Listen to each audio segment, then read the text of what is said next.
This is the new Realme 10 Pro Plus, and this is a phone that's actually not bad. I mean, yeah, this has only one big upgrade. Well, the rest of the phone is okay, but yeah, this is not bad. I mean, yeah, I will elaborate on this, but what's that one big upgrade? I mean, it's pretty straightforward. The display. It is something you will notice straight away, and this is honestly my personal favorite thing about this phone.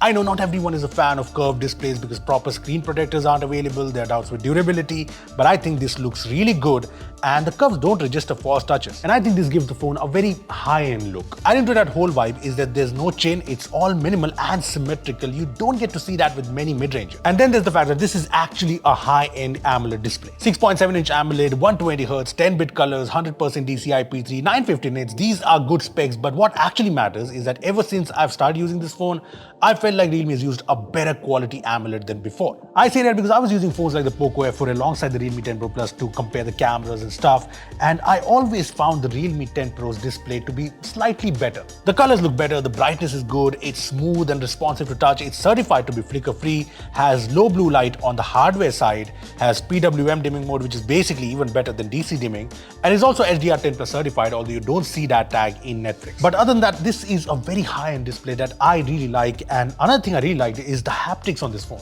I'm not sure if it's because of the better display, but the haptic is just more accurate and just more crisp. It makes you feel that this is a more higher-end phone. Also, there is no Gorilla Glass here, but Realme has used double reinforced glass, which passed their 1 meter, 1.5 meter drop test, so it sounds pretty good. So this is actually a very good display. In fact, I'm sure that even the newer phones that will arrive in the same price range in say 2023 won't have as good a display as this one.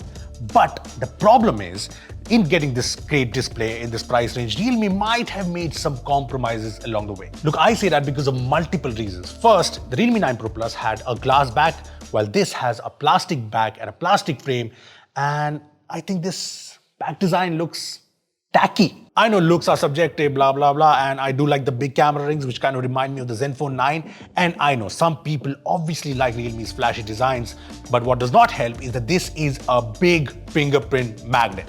Yeah, looks like this after just a bit. The plastic design does have one positive though. This is slimmer and lighter than the 9 Pro Plus, even though this has a bigger display and a bigger battery. Trade-wise, this actually feels very good in the hands, but there's one important thing to note. Look, like the 9 Pro Plus, this keeps a fast in-screen fingerprint scanner. The stereo speaker setup is here. It's good. The dual SIM slot has no micro SD card slot, just like last time. Same with no IP rating. But one thing missing that was present in the last generation is the headphone jack. Yeah, the headphone jack is missing. And talk about missing, you don't want to miss the subscribe button, and if you like watching our videos, a sub would be great. Moving on, there's the chipset, which hasn't been upgraded.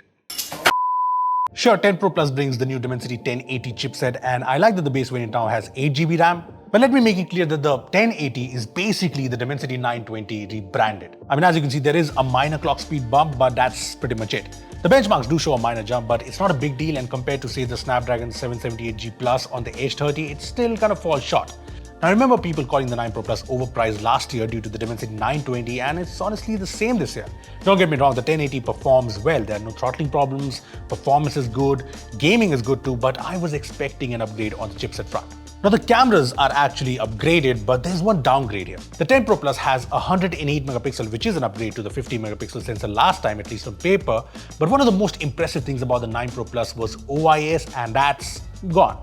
Now, I don't have a 9 Pro Plus to see if the camera has improved or degraded, and when I took photos from the 10 Pro Plus, I found them to be pretty good in most situations. Daytime, low light, even videos, so removing OIS might not affect everyone. But my point is, OIS was part of the 9 Pro Plus, so it should have been part of the 10 Pro Plus. In fact, OIS was the big USP of that phone, so not having it in the successor, the 10 Pro Plus, does not seem like a good idea. Also, there's one more thing. The ultra-wide camera is still 8 megapixel, and there's still a useless 2 megapixel camera. I mean, I really hope Realme and other manufacturers focus on the ultra-wide angle camera, the macro camera, because honestly, I've had it with these 2 megapixel useless cameras. That apart, one thing I was initially positive about is the software. The 10 Pro Plus comes with the new RealmeUI 4 update that's based on the latest Android 13, and that's great because it's promised to get 2 major Android updates, so this will go to Android 15.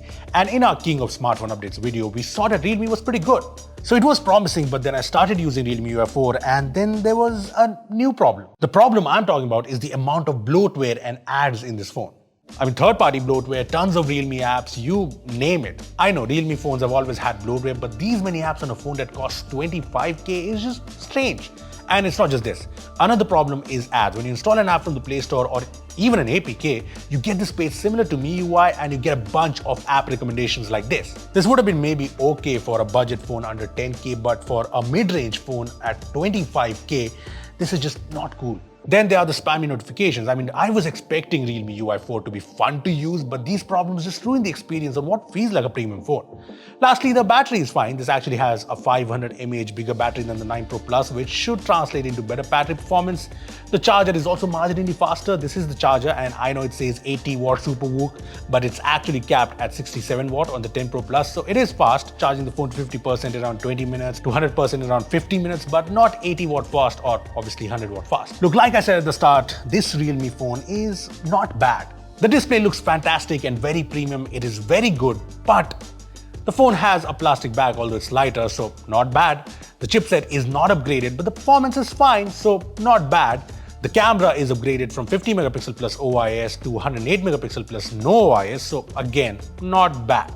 So yes, this is not a bad phone, but the problem is, even though this has launched in 2022, this is practically a next generation phone that will compete with newer 2023 phones, and that's where I think it falls short.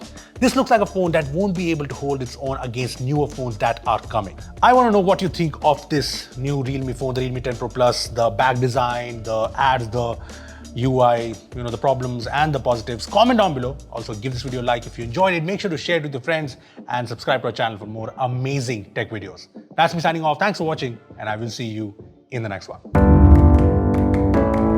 To check anyone's height using just your iPhone, all you need to do is open the Measure app, point it at someone, and it will tell you their height.